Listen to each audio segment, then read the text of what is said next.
Professor, algumas perguntas importantes que eu sugiro que você faça na discussão desse capítulo. Se empreendedorismo é sinônimo de criar empresa.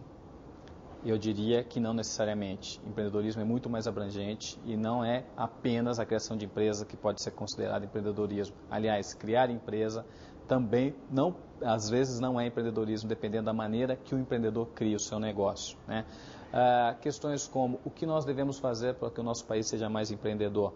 Aí, uma boa sugestão é que você debata junto aos seus alunos tanto questões comportamentais como o que eu chamo de pano de fundo, questões conjunturais para que o país deve trabalhar para que nossos empreendedores tenham mais chance de sucesso. Questões como criatividade é essencial para você ter sucesso como empreendedor? Também adiantaria, professor, que é uma possibilidade você conseguir encontrar novas oportunidades sendo mais criativo. No entanto, não é pré-requisito. Seria prematuro e até estranho, enquanto professor, a gente tentar mostrar que a criatividade é a essência do empreendedorismo, e não é o fato. Há muitos casos que mostram que pessoas não necessariamente muito criativas acabam sendo empreendedores ou pessoas muito empreendedoras e com muito sucesso. Isso também não significa que não é importante estimular a criatividade. Com certeza, a criatividade vai ser algo a mais para que as pessoas encontrem as oportunidades. Além disso, sugiro algumas outras perguntas para reflexão.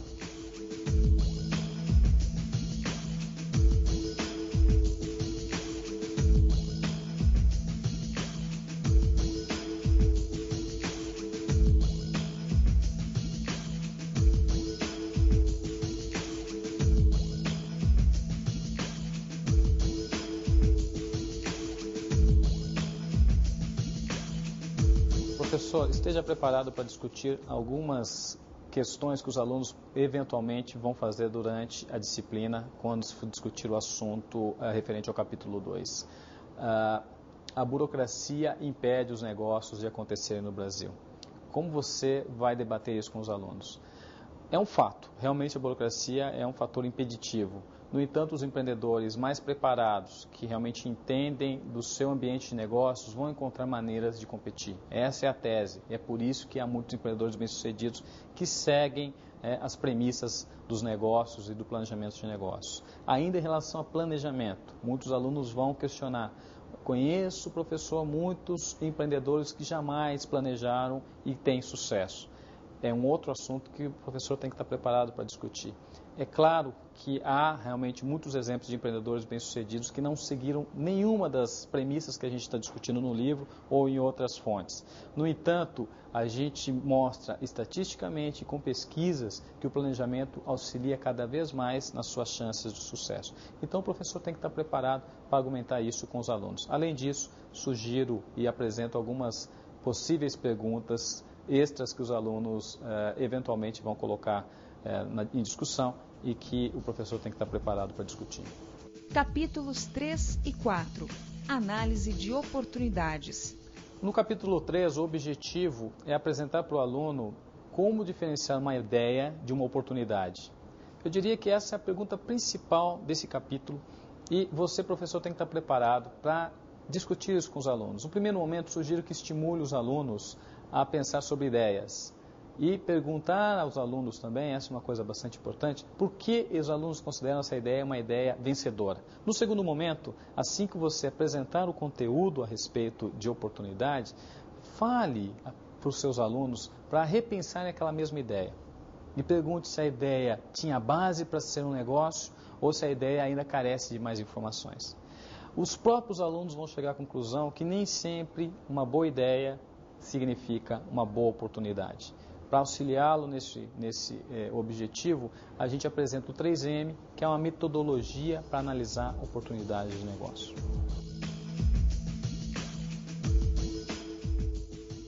Algumas perguntas-chave que você deve colocar em discussão junto aos seus alunos nesse capítulo 3.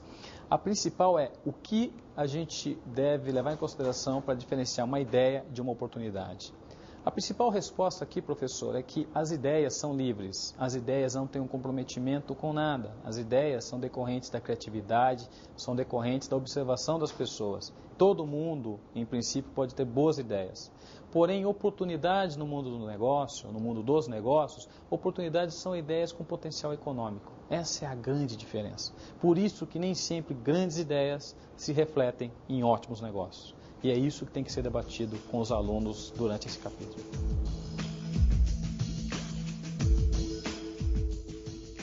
Professor, muitas perguntas vão surgir dos alunos durante esse capítulo. E uma das mais interessantes, com certeza, é: professor, eu conheço uma pessoa que teve uma ideia maravilhosa e hoje é milionária. Como é que você argumenta com esse aluno? É fato que muitas pessoas não seguem as premissas que a gente discute aqui de empreendedorismo e acabam tendo sucesso. Porém, mais uma vez, estatisticamente, isso significa a minoria. São exemplos pontuais. E se os nossos alunos seguirem esses exemplos, não necessariamente terão mais chance de sucesso.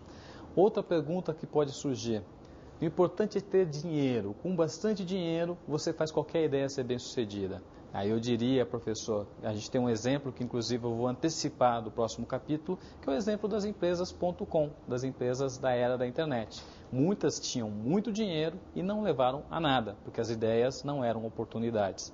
Além disso, sugiro outras, na verdade apresento outras eventuais perguntas que podem surgir dos alunos. Capítulos 3 e 4.